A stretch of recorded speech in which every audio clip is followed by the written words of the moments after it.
with practice 7-1, configuring ATP and REST Invoke connection.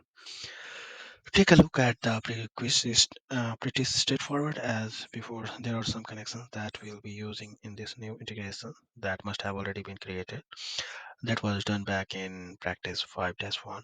You should already have the ATP demo connection, which is for the ATP database, and the country demo connection, which is the REST adapter service. So we are going to invoke in this exercise also, and as you can see here, external country response JSON object. There's a couple of artifacts that you'll need that represent, the JSON response object. One of the real service that returns this country response, and one for our internal interface that we use for our clients in OSE. We'll use that at the appropriate time. So review the overview. The main takeaway here you need to know is as design the simple use case. We are going to do the leverage that existing REST web service and essentially abstract the logic that says that pretends that we don't know what the correct ISO 2-digit country code. Instead, our implementation is going to make a call to database table that retrieves that country code based upon what the client provides us with numeric country ID. The main takeaway for this exercise is that you will learn how to configure the ATP database, invoke adapter, and web service REST adapter externally, and then design the integrations flow to coordinate the data and return the response back to the client. So let's get started here with task number one. We are going to create a new integrations using again the app driven orchestration style, and we are going to call this aura 028 or Oda access country using 28. So let's go ahead and get started. So we are going to integration page as before. Click on create app driven orchestration and style. Click select and paste in the name of our new integration. And remember, you are going to use the unique number that's been assigned to you. So it's unique from other students that might be using that same environment. Click on create. Once again, we are at our trigger page, and our exercise says that first thing, we are going to get ready to invoke that simple rest. Sorry, I'm sorry. Uh, invoke. Invoke. Set up a trigger where we are going to expose it as a REST service. The sample REST endpoint interface is available for any REST interface in our environment. So that will work just for final for us. We are going to call it simply request to get us started. Let me copy that and let's get that REST endpoint. And we are not going to have, you know, multiple resources. So I can leave that blank and click next. So let's go back into our instructions and look at the setup for design for the interface. We're essentially going to leverage get request, and we are going to configure the endpoint to receive response. Really, all we need is unique relative resource URI. You will copy and paste this. Make sure you don't forget the template parameter of ID that we need for this. So let's go ahead and paste that in, and that will provide the unique name. For me it's going to be 28, and I want to make sure that I configure the this endpoint to receive a response. So that's the extra one. I click on next. Looking at our instructions one more time, we are ready to configure the request parameter space, where it says that we should verify that there's a single template string parameter called ID, and that's all this one needs. We don't need to do anything other than to make sure that this ID is here, and indeed it is. So click next. Now we are ready to configure our response. For the response, we are going to select JSON sample because we have a sample response that we want to give back to our clients, and we have provided this for you. It's called OIC country response. Let's go find it. First, I change this from XML to JSON sample.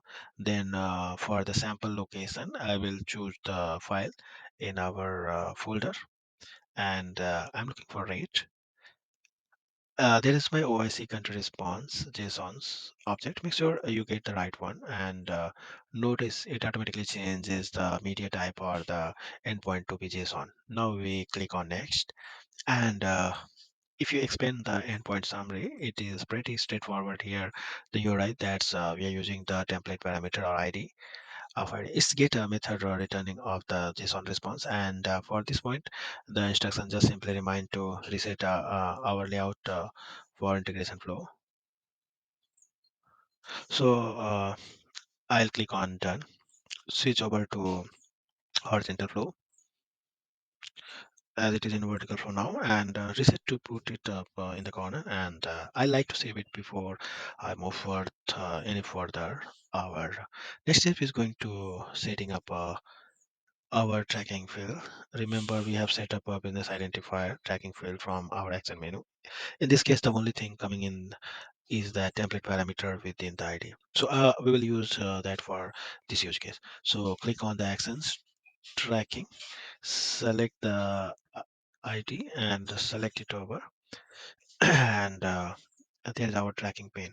And once again, I'll save it before I move on to the next step. Part 2 has us configure the autonomous transaction processing database configuration. First, we need to set up the connections, and then we will configure the use case. So what we want to do is want to add this invoke right after the request arrives.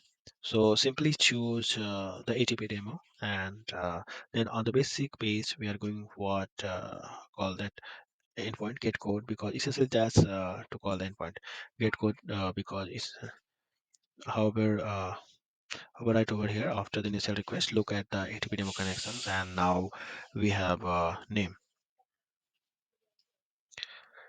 Now in this particular use case, what we are going to do is perform an operation on a table, and the operation is going to be select a statement. So let's go ahead and make that operations on a table, and going to be select a statement, and now we can click next.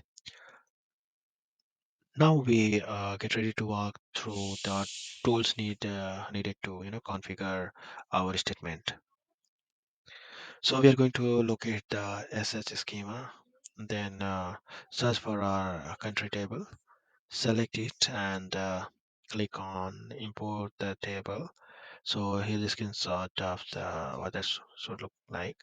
The search schema, searching for the tables, import the country into our environment. So let's do that now. SS, there it is, and then perform a search, and the country tables. I'll select that over, import that table to get ready to build our statement. So next step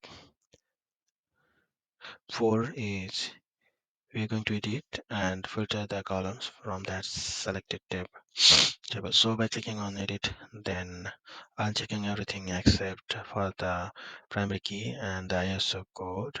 So we are going to click on edit for the review and filter columns, and we are going to deselect all of these because the only things we really need is that country ISO code for this use case, and then we'll click on OK. Let's move down now to step 6.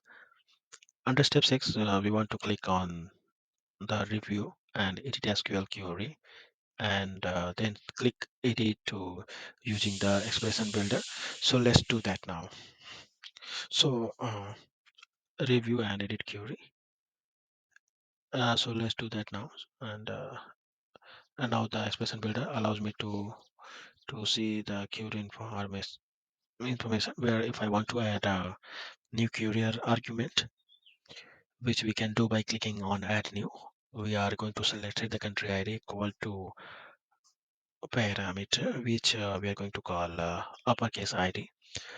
So we're just simply building it. So add a new country ID. Notice equal is there by default. It's going to be a parameter, and we are just going to give that parameter a name, and ID will work just fine. So with that done correctly, if we click OK, and notice it builds our query with the appropriate where clause. Since this query is complete, we simply click OK, and then we'll select one to be the maximum number of the